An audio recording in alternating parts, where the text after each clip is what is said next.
할렐루야, 반갑습니다. 자, 지금부터 2014년 10월 27일 예배를 드리겠습니다. 함께 봉독하실 하나님 말씀 고린도 후서 8장 7절로 15절까지 말씀을 교독하겠습니다.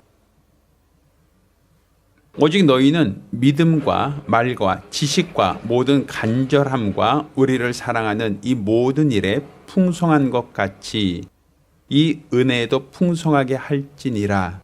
내가 명령으로 하는 말이 아니요 오직 다른 이들의 간절함을 가지고 너의 사랑의 진실함을 증명코자 함이로라. 우리 주 예수 그리스도의 은혜를 너희가 알거니와 부유하신 자로서 너희를 위하여 가난하게 되심은 그의 가난함을 인하여 너희로 부유케 하려 하심이니라. 이 일에 내가 뜻만 보이노니 이것은 너에게 유익함이라. 너희가 1년 전에 행하기를 먼저 시작할 뿐 아니라 원하기도 하였은즉 이제는 행하기를 성취할지니 마음에 원하던 것과 같이 성취하되 있는 대로 하라. 할 마음만 있으면 있는 대로 받으실 터요 없는 것을 받지 아니하시리라. 이는 다른 사람들은 평안하게 하고 너희는 곤고하게 하려는 것이 아니요 평균케 하려 함이니 이제 너희 유효한 것으로 저희 부족한 것을 보충함은 후에 저희 유효한 것으로 너희 부족한 것을 보충하여 평균하게 하려 함이라. 기록한 것 같이 많이 거둔 자도 남지 아니하였고 적게 거둔 자도 모자르지 아니하였느니라. 아멘. 금년도 2024년도에는 저희가 범사에 감사하는 성도가 되자라는 슬로건으로 하나님 말씀을 함께 나누고 있습니다. 오늘은 44번째 시간으로 부유한 주께서 가난하심을 감사라는 제목으로 하나님 말씀 함께 나누겠습니다. 오늘 우리가 읽은 이 본문 말씀 가운데 9절 말씀 다시 읽겠습니다. 우리 주 예수 그리스도의 은혜를 너희가 알거니와 부유하신 자로서 너희를 위하여 가난하게 되심은 그의 가난함을 인하여 너희로 부유케 하려 하심이니라. 아멘. 자, 성경은 예수 그리스도의 은혜를 말하고 있습니다. 자, 예수 그리스도의 은혜 가운데 한 가지는 그가 부유하신 자로서 너희를 위하여 가난하게 되셨다라는 것이고 또 그의 가난하심을 인하여 너희로 부유케 하려 하셨다라는 겁니다. 자, 그러면 먼저 우리가 예수님이 언제 부유한 자로서 가난하셨는가라는 걸 먼저 보아야겠죠. 자, 가장 먼저는 우리가 잘 알고 있는 것처럼 누가복음 보면 2장 6절로 7절까지 말씀 가운데 보면 예수님께서 호적하러 베들레헴에 가셨을 때 사관이 없어서 그가 마구간에서 태어나셨다라고 성경 기록하고 있습니다. 그가 가장 작은 곳, 그것도 짐승이 태어나는 그와 같은 허름한 장소에서 태어나셨다. 말씀이 육신을 입으셨다라고 기록하고 있죠. 또 예수님께서 성장하는 그 모든 과정을 통해서 보면 그는 요셉과 같은 목수였다라고 마가복음 6장 3절에 말하고 있습니다. 그 당시 목수라고 하는 그 직업은 오늘날 우리나라 표현으로 한다면 노가다예요. 여러분, 노가다 뛴다라고 하는 표현, 물론 표준어는 아니지만 어떤 건설 근로자로 뛴다라고 하는 것이 그 당시에는 상류층, 돈 많은 사람들, 권위 있는 사람들이 택하는 직업이었겠는가라고 하면 그렇지 않죠. 그 당시 허드렛 일을 하고 막일 하는 사람이었다라고 보여집니다. 그러니 예수님께서는 성장하는 모든 과정을 통해서도 부유하지 못했다라고 보여지죠. 또 예수님이 공생에 사실 때 이런 표현합니다. 여우도 굴이 있고 공중의 새도 거처가 있을 때 인자는 머리 둘 곳이 없다라고 마태복음 8장 20절에 말하고 있어요. 그러니까 예수님께서는 마땅히 목수였음에도 불구하고 자기 거처가 없었다라는 거예요.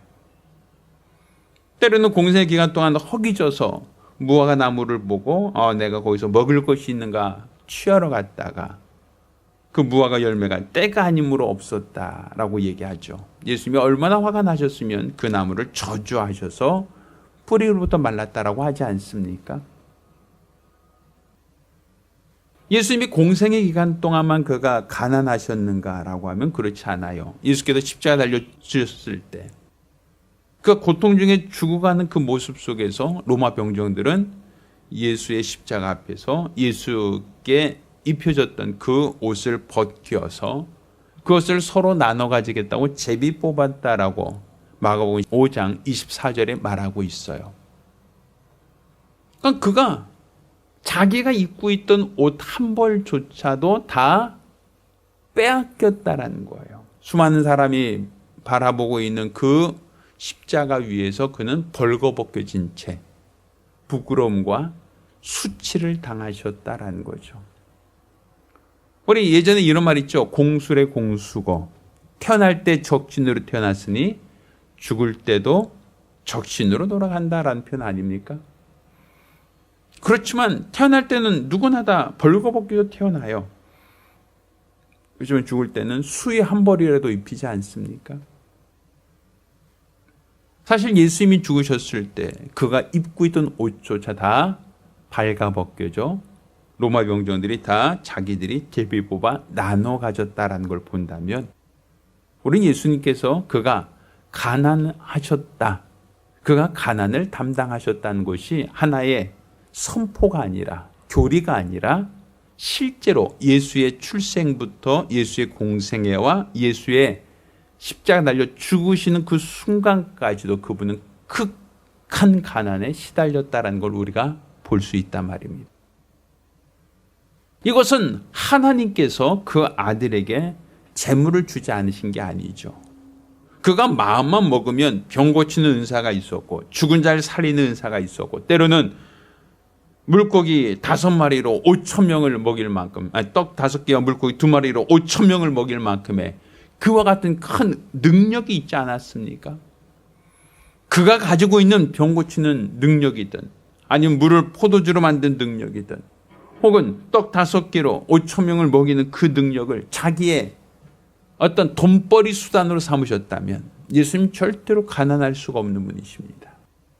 그럼에도 예수님은 하나님이 주신 그 능력을 자신이 부유함을 위해서 사용하지 않았다라는 거예요. 그건 철저히 태어날 때부터 적신으로 태어나서 십자가를 죽으실 때까지 적신으로 돌아가셨다. 결국 그분은 극한 가난에 시달렸다라는 거예요. 그것을 오늘 우리가 읽은 이 본문 말씀의 9절에 우리 주 예수 그리스도의 은혜를 너희가 알거니와 부유하신 자로서 너희를 위하여 가난하게 되심은 그의 가난함을 인하여 너희로 부유케 하려 하셨다라고 얘기하고 있는 이 말씀을 응하신 겁니다. 이것을 오늘 본문에는 예수 그리스도의 은혜라고 얘기하는 겁니다. 그러니 우리가 은혜 받았다라고 하는 걸 안다면 우리가 하나님께 감사해야만 된다. 감사할 수밖에 없다라는 것이겠죠. 자, 오늘은 4가지 정도로 우리가 감사할 수 있는 감사의 이유를 한번 찾아보고 또 감사하는 시간을 가지러 갑니다. 자, 첫 번째 우리가 예수 그리스도께서 우리의 가난을 담당하셨다는 것이 왜 우리에게 감사할 이유인가? 자, 첫 번째는 즉 가난의 원인을 우리에게 밝히 알려주셨기에 감사하다라는 거예요. 자, 병을 치료하기 위해서는 그 병의 원인을 먼저 찾습니다. 우리가 집에 어떤 물이 샌다라고 하면 그 물이 어디서 새는지부터 찾으려고 하지 않습니까? 저희도 이제 요즘에 어떤 날씨가 점점 추워지니까 보일러를 가동하려고 지난번 비 올 때 보일러를 켜봤단 말입니다. 근데 보일러실에도 물이 새는 거예요. 똑똑똑똑똑. 저 왜 물이 셀까? 그래서 뜨거운 물이 안 나오나? 걱정이 되죠. 이제 날씨는 점점 추워질 것 같으니까. 그래서 어떤 기술자를 불러서 좀 이거 좀 수리 좀 해주세요. 물이 새고 있습니다라고 하니까 이렇게 단열재라고 하나요? 보온 덮개를 좀 이렇게 찢더니 여기가 새네요라고 하더니 금방 부속을 갈아 끼더라고요. 그리고 그것을 갈아 끼고 고치니까 그 다음부터는 온수가 제대로 나오더라 이거죠. 옆에서 지켜보니까 되게 쉬워요. 저거 되게 쉽네. 저거 하나만 바꾸면 됐네. 그것 때문에 출장 수리비 10만 원 내라고 하니까 되게 아까운 거예요. 저 정도쯤 내가 할 수 있었을 것 같은데. 이런 어떠한 생각도 들더라고요. 물론 저한테 고치라고 못 고칩니다. 장비도 없거니와 그 원인을 찾지도 못하니까 어디서 누수된지도 아마 못 찾았을 거예요. 근데 사실 어떻게 본다면 하수도가 막혔습니다. 혹은 수도가 셉니다. 어디 전기가 끊어졌습니다라고 하면 어디가 끊어졌는지, 어디서부터 문제인지 그 원인을 찾아야만 그 원인을 해결할 수 있다는 것이죠. 그러니 간혹가다 싱크홀이라고 그러죠. 땅이 푹 꺼진다고. 땅이 꺼진 현상은 왜 일어났는가 하면 상수도 간의 파열, 하수도 간이 파열돼서 그것 때문에 싱크홀이 생겼습니다. 이런 얘기 들어보신 적 있죠. 그러니까 원인을 파악해야 해결책을 나올 수 있다는 거예요. 그렇다면 가난의 원인이 무엇이냐라는 거예요. 세상에서는 태어날 때 부모가 가난해서 나도 가난을 물려받았습니다 라는 사람이 있어요. 부모가 진 빚 때문에 내가 그 채무자가 됐습니다 라고 얘기하죠. 또 부모가 못 배웠으니 내가 배운 것도 없고 제대로 내가 돈벌이도 못하겠습니다 라고 얘기해요. 그러니까 결국은 운명적으로 내가 가난하게 태어났으니 가난하게 살다가 가난하게 죽는 겁니다 라고 하는 얘기죠. 간혹가다 개천에서 용난다고 하여 가난한 사람 중에서도 성공한 사람이 있긴 하지만 대다수 사람들은 가난을 대물림하고 가난했던 사람이 그 자녀도 가난하고 손자 손녀도 계속 가난하게 되는 경우가 있단 말입니다. 자, 그럼 우리가 이렇게 세상의 눈으로 봤을 때, 세상의 시각으로 봤을 때는 이래서 그렇구나, 이것 때문이구나 라고 말할 수 있어요. 자, 그런데 이 가난이라는 것이 단지 운명적으로만 태어날 때부터 선천적으로만 정해진 것이냐라고 하면 그건 아니에요. 어떤 사람이 원치 않게 그 집에 화재가 났다든지 혹은 부도가 났다든지 미국에서처럼 태풍이나 허리케인이 몰려와서 자연재해로 인해서 살던 모든 거처가 다 풍지박산냈다라든지 혹은 지난번 코로나라고 하는 어떤 감염병으로 인해서 사업이 안 됐다든지 또 그로 말미암아 폐업했다, 빚더미 안 졌습니다. 이런 사람들 간혹 있지 않습니까? 운명적인 것만이 아니라 내가 게을러서도 그렇고 사고와 사건 때문에도 또 도둑 맞아서 화재 때문에 여러 가지 이유 때문에 우리는 가난에 처할 수 있다는 걸 우리 모두 알고 있어요. 자, 그런데 성경에서는 우리가 가난하다라고 할 때 그 가난의 이유, 그 원인을 뭐라고 얘기하고 있는가? 그것은 성경은 죄 때문이다라고 얘기하고 있어요. 아담이 타락했을 때 하나님은 아담에게 처하신 첫 번째 조치는 에덴 동편으로 그를 몰아내신 거예요. 그리고 다시는 에덴으로 들어오지 못하도록 화영검으로 그 돌아온 길을 막으셨다라는 거죠. 에덴 동산은 부족함이 없는 곳이었어요. 먹는 것이든 마시는 것이든 살 수 있는 모든 환경이 잘 조성되어 있는 파라다이스였다라고 보여집니다. 그렇지만 아담이 범죄한 이후에 에덴에서 살 수 있는, 거주할 수 있는, 누릴 수 있는 모든 권리를 잃어버렸다라고 얘기하죠. 그리고 아담의 죄로 인하여 땅도 저주를 받아 아담이 땀을 흘려야만 소산을 먹을 수 있게 되었다라고 말하지 않습니까? 그러니까 이 모든 것들이 결국은 죄 때문이다. 창세기 3장 24절에 말하고 있는 것처럼 결국은 다 죄 때문에 우리 인간에게 가난이 찾아왔다라고 얘기하는 거예요. 그럼 결국 이 가난의 문제를 성경은 어떻게 해결해야 되느냐라고 할 때 이것은 죄의 문제가 해결되지 않고서는 가난의 문제도 해결될 수가 없다라는 거예요. 몇 달 전에 저희 어머니께서 음식을 잘 못 드셔요. 계속 음식을 못 드시고 그냥 죽이나 물 마른 밥 슬쩍 드시거나 뭐 이렇게 하시더라고요. 그래서 어머니 왜 그러십니까 했더니 치아가 아프다는 거예요. 충치가 너무 심해서 어떤 치통 때문에 의사한테 가서 그냥 이빨 뽑아주세요 라고 했는데 의사가 안 뽑아줬다. 그래서 그 치과 이제 안 갈 곳이다 뭐 이런 얘기까지 해요. 그게 어찌됐든지 간에 치과를 모시고 가야 될 것 같아서 치과를 모시고 갔어요. 자, 치과에서 이제 보니까 이제 충치가 있다는 건 맞아요. 근데 충치 때문이 아니고 그 썩은 이 충치 옆에 생선 가시가 이 몸에 박혀 있는 거예요. 그러니까 계속 아프죠. 염증이 생기니까. 생선 가지가 이 몸에 박혀 있는 상태로 계속 그것이 염증이 생기니까 치아가 아픈 것이고 아프니까 음식을 제대로 못 드셨던 거예요.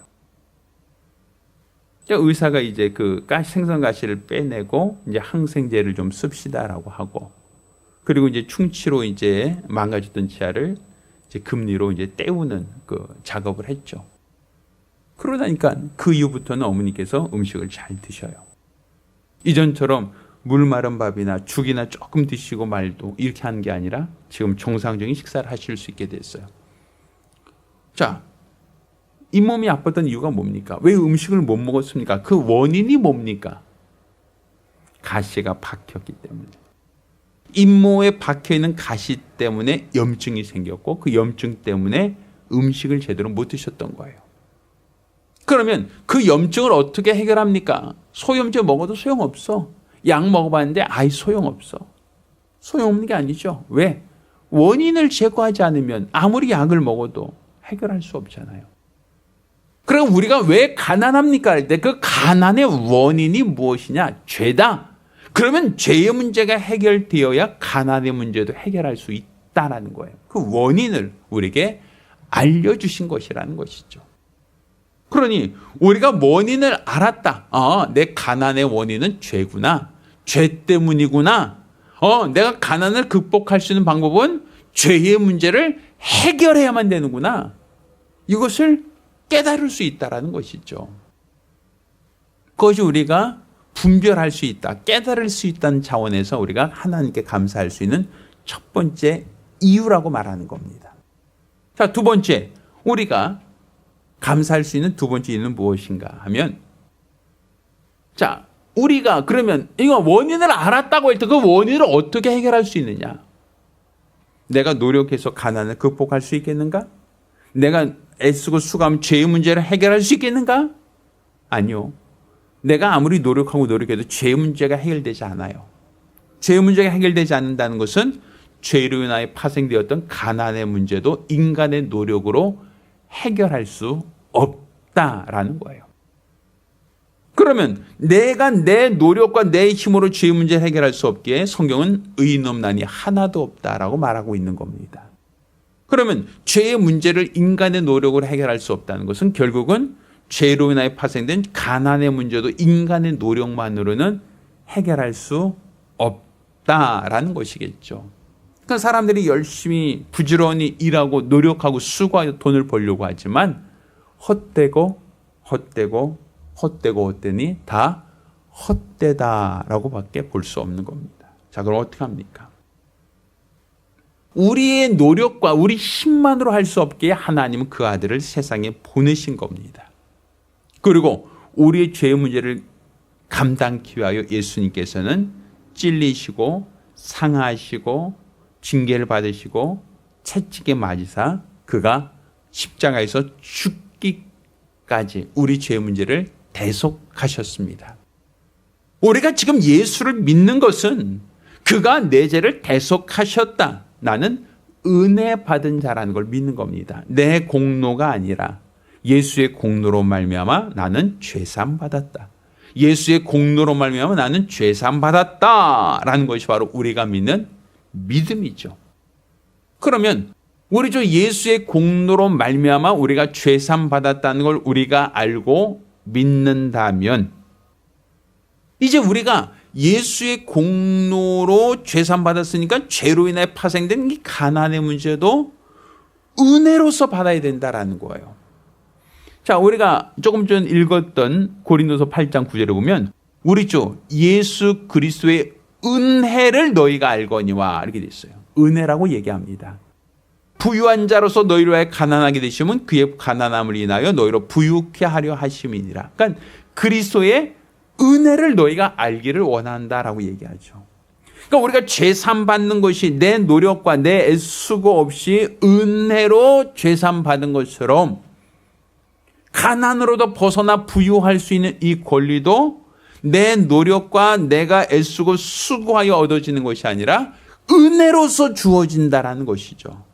왜? 금도 하나님 것이요 은도 하나님 것이다. 부와 귀가 다 하나님으로부터 말미암는다라는 거 우리 솔로몬을 통하여 보지 않았습니까? 세상의 모든 지혜자보다 가장 지혜 있는 것, 세상의 어떤 사람보다 더 많은 재력과 부유함과 또 명예와 건강을 허락하시고 장수에 볶아 주신 것은 누구셨습니까? 바로 하나님이시잖아요. 그러니까 결국 우리가 가난으로부터 벗어날 수 있는 길은 인간적인 노력만으로 불가능하고 하나님의 은혜로 그가 부유한 자로서 가난케 되신 것은 나의 가난을 그분이 친히 감당하기 위함이었다라는 걸 우리가 알고 믿어야 됩니다. 그러니 은혜로 나에게 부유할 권리, 권세를 주셨다는 것, 이것이 우리가 감사할 수 있는 두 번째 이유라고 말할 수 있는 겁니다. 또 우리가 그러면 주 앞에 감사할 수 있는 세 번째 이유가 무엇인가? 자, 그것은 사람들, 부유할 권리가 있다라고 하지만 믿는 사람들 중에 사업 실패한 사람이 있어요. 믿는 사람들 중에서도 장사가 잘 안 돼서 가게 문 닫는 사람이 있어요. 믿는 사람들 중에서도 가난한 분들이 있어요. 믿는 분들 중에서도 생활고로 힘들어하는 분들이 있단 말입니다. 그러면 분명 하나님께서는 우리가 예수의 은혜로 말미암아 죄사하셨고 또 예수의 은혜로 말미암아 우리에게 부유할 권세를 주셨다고 하는데 왜 현실에는 맞지 않습니까? 현실은 다릅니까? 라고 반문할 수 있어요. 자, 이에 대해 성경은 뭐라고 말하고 있는가? 자, 주인은 밭에 좋은 씨를 뿌렸다. 그렇지만 원수가 와서 그 밭에 가라지를 덧뿌렸다라고 마태복음 13장 25절에 말하고 있죠. 하나님은 분명 좋은 것을 주셨는데 원수가 가라지를 뿌렸다. 결국 누구 때문이라는 거죠? 원수 때문에. 하나님이 내게 부유할 권리를 주셨지만 예수께서 가난을 짊어지기까지 우리를 부유케 하셨지만 그렇지만 원수가 내게 준 권리를 빼앗아가려고 한다는 거죠. 원수가 내게 준 권리를 앗아가려고 한다는 것이죠. 요즘에 사회 문제로 제기되는 것 중에 하나가 학폭입니다. 학교 폭력. 요즘엔 예전과 좀 다르게 물론 예전도 마찬가지였지만 학교에서 동년배에 대한 폭력, 폭행은 법으로 엄격히 금하고 있죠. 자, 부모가 자녀에게 좋은 걸 줄 수 있어요. 야, 너 가서 오늘 학교 끝나고 점심에 맛있는 거 사 먹어라 하고 돈을 줄 수가 있죠. 자, 근데 그 아이가 이제 왕따를 당한다? 학폭에 시달린다고 우리가 가정을 해봅시다. 그 아이는 분명 부모가 준 돈으로 매점 가서 맛있는 걸 사 먹을 계획이 있었어요. 왜? 돈이라고 하는 권리가 있으니까. 근데 그 학교의 불량배들이 그 아이를 부릅니다. 너 있는 돈 내놔. 빼앗아 갑니다. 갈취해 갑니다. 그러면 그 아이는 점심에 먹을 것이 있습니까? 없습니까? 분명 부모는 그에게 좋은 것을 주었는데 왜 그 아이는 점심에 굶어야 합니까? 그 이유가 무엇입니까? 그 권리를 빼앗겼기 때문입니다. 하나님이 은혜로 내게 부유할 권리를 주셨는데 원수가 빼앗아갔다. 원수가 훔쳐갔다라는 거예요. 그러니까 우리가 분별해야 된단 말이에요. 나 원래 부모로부터 못 받은 거야. 하나님으로부터 난 부유할 권리를 못 받은 거야. 나는 저주받았나 봐. 난 주워왔나 봐. 스스로 그렇게 자기 자신을 비판하거나 경멸하지 마세요. 하나님은 그 아들을 아끼자고 내어주셨고 그 아들이 우리 죄 때문에 십자가를 지신 것처럼 우리 연약함 때문에 채찍에 마신 것처럼 그가 부유한 자로서 가난을 짊어지신 것은 태어날 때부터 성장 과정과 공생애와 죽으실 때까지 극한 가난으로 사셨던 그 이유가 무엇인가? 그의 가난함으로 우리를 부유케 하기 위함이다라고 말하지 않습니까? 그러니까 우리가 예수의 공로, 예수의 은혜를 안다면 당연히 부유할 권리가 있어야 되는데 왜 그 권리를 행사 못하는가? 원수가 빼앗아갔구나. 원수가 가라지를 덧뿌렸구나. 원수가 자기 것을 약탈해갔구나라는 거예요. 우리 욥기도 보면 욥이 하나님 중복으로 복받은 아주 좋은 믿음의 사람이었잖아요. 시험한 자가 얘기합니다. 저가 까닭없이 하나님을 경외하는 것이 아닙니다. 하나님이 주신 것을 다 취하시면 저는 분명 하나님을 저주하고 떠날 겁니다. 라고 시험하죠. 이런 원수의 참소로 말미암아 욥이 누리고 있던 모든 재산과 또 그가 부리고 있던 식솔들과 가족을 다 잃어버리죠. 또 그가 가지고 있던 건강도 잃어버려서 몸에 어떠한 고통스러운 질병이 생기죠. 자, 이 모든 것들이 우연이다라고 얘기하지 않아요. 성경은 원수가 그랬구나. 원수가 빼앗아갔구나. 원수가 내 것을 약탈해갔구나라고 얘기하고 있단 말입니다. 그러니 우리가 원수의 모든 괴계를 알고 있다면 우리가 이것을 능히 이길 수 있는 자가 되어야 된다는 것이죠.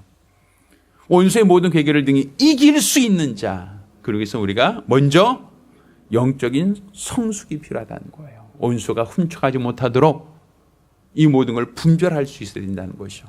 내 권리를 잃어버리지 않기 위해서는 영적인 성숙이 필요하다라고 말할 수 있는 겁니다.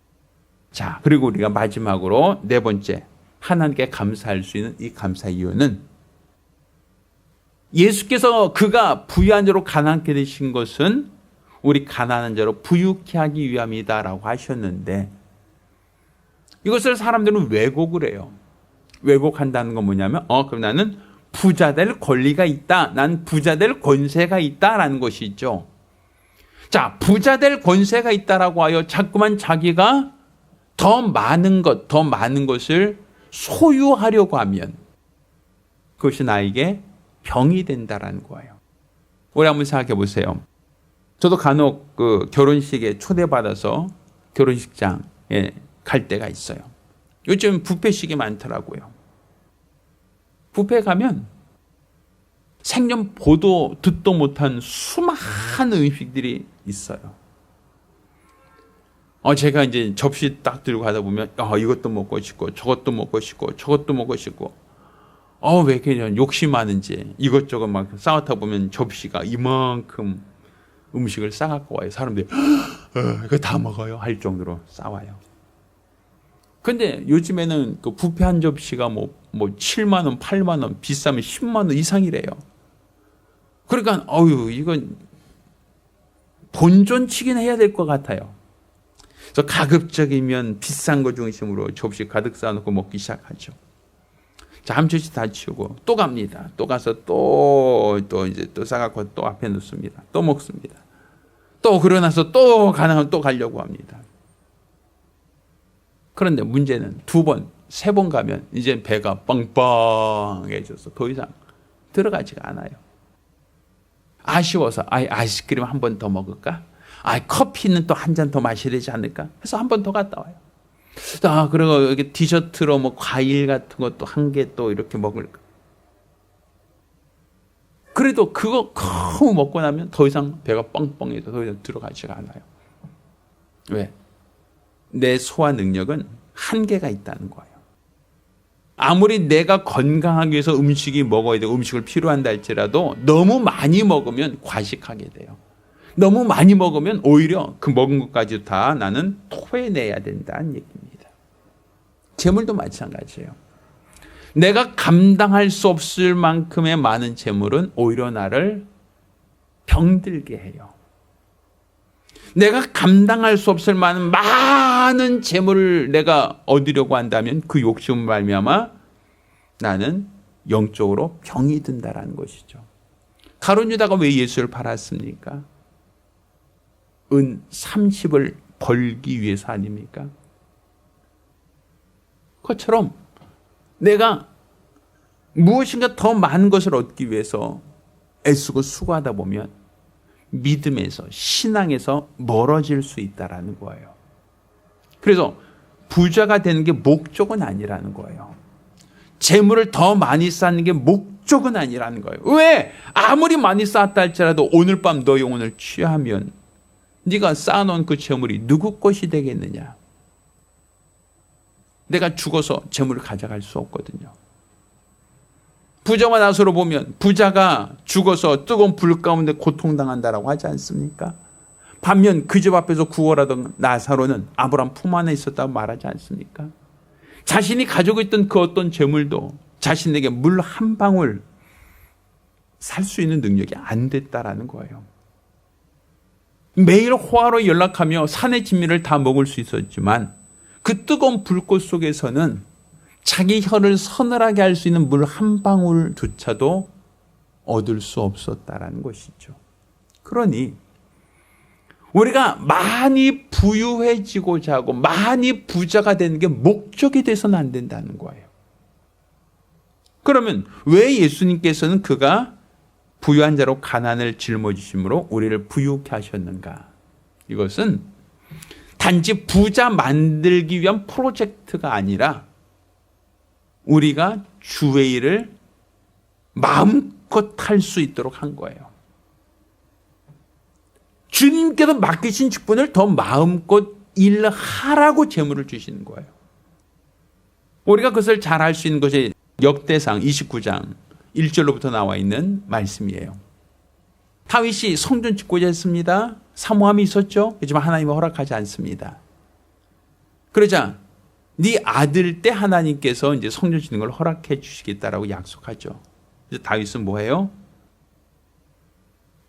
자기 때는 성전 건축할 수 없다고 했음에도 불구하고 금과 은과 각종 보석들을 모으기 시작합니다. 왜? 내 아들 때 다 물려주려고. 내 아들이 그것을 가지고 하나님의 성전을 건축하게 하려고 그는 열심히 저축을 합니다.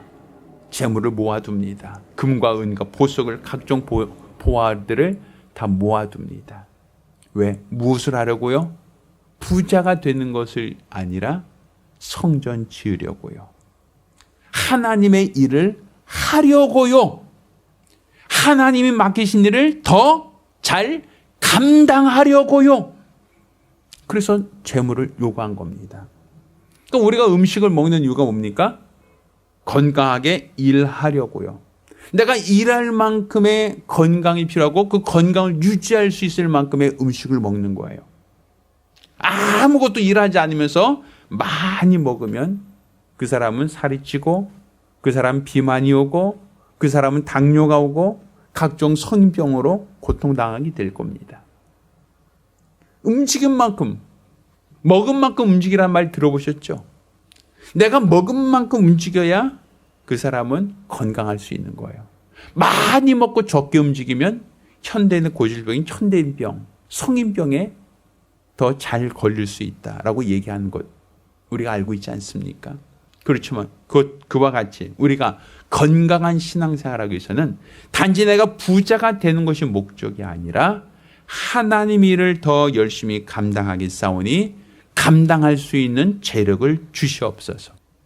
어려운 사람을 도와주고 가난한 사람을 도와주길 원하오니 하나님 나에게 도울 수 있는 힘을 주세요. 도울 수 있는 재력을 주세요. 내가 주의 일을 감당하기 원합니다. 몸된 교회를 세우기 원합니다. 하나님 내게 복을 도와사 나로 교회를 세울 수 있는 물권을 주시옵소서. 이게 바로 우리가 기도할 수 있는 부유할 권리입니다. 바로 우리가 단지 부자가 되는 목적이 아니라 주의를 더 감당하기를 원하오니 나에게 물권을 주시옵소서. 이것이 바로 저와 여러분의 기도가 되어야 됩니다. 할렐루야. 하나님은 일하는 자의 소입에 멍이를 씌우지 말라고 기록하고 있어요. 일하는 소에게는 먹을 것을 먹는 권리가 있다는 것이죠. 내가 더욱더 주의를 감당하기 싸우니 그 일을 할 수 있도록 물권을 주시옵소서. 내가 더욱더 충성되게 주의를 감당하기 싸우니 그 일을 감당할 수 있는 물질을 주시옵소서. 이와 같은 사모함과 열정이 있기를 예수 이름으로 축원합니다. 기도하겠습니다. 은혜로우신 아버지 하나님, 우리가 우리 주 예수의 은혜를 알거니와 부유한 자로서 가난케 되신 것은 너희 가난한 자로 부유케 하기 위함이다라는 이 말씀을 우리가 들었습니다. 이 말씀을 잘 깨달아 알게 도와 주시옵소서.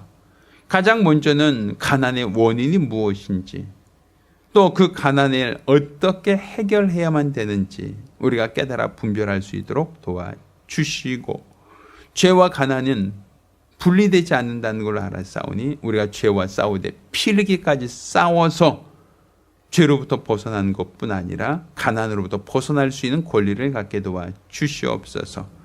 또 이와 같이 우리가 예수의 공로를 힘입어 죄사함 받는 것과 부유케 될 권리가 있음을 알았다면 이 권리를 잃어버리지 않도록, 온수에게 빼앗기지 않도록 영적인 성숙함이 있도록 도와 주시옵소서. 영을 다 믿지 않고 영을 다 분별함으로써 우리 주가 원하시는 귀한 일을 감당케 도와 주시옵소서. 또 우리 하나님 아버지, 우리 주님께서 약속하신 것은 물질 자체가 목적이 아니라 기회라는 걸 우리가 알려주셨사오니 우리는 더 많은 것을 우리가 애쓰고 수고하자라기보다는 은혜로 살기로 결심하게 하시고 더욱더 많이 주의를 감당하기 원하오니 감당할 수 있는 영권과 물권을 주시옵소서. 이와 같은 사모함이 있기를 예수 이름으로 축원합니다. 할렐루야. 기도합니다. 이제는 우리 주 예수 그리스도의 은혜와 아버지 하나님의 극진하신 사랑과 보혜사 성령님의 교통하시고 역사하심이 오늘과 같이 우리 주 예수 그리스도를 알고 예수를 믿으며 일평생 믿음으로 살기로 결심한 우리 모든 성도들과 가정들을 위해 이제로부터 영원까지 함께 있을지어다. 아멘. 할렐루야. 우리 하나님께 영광을 돌리겠습니다.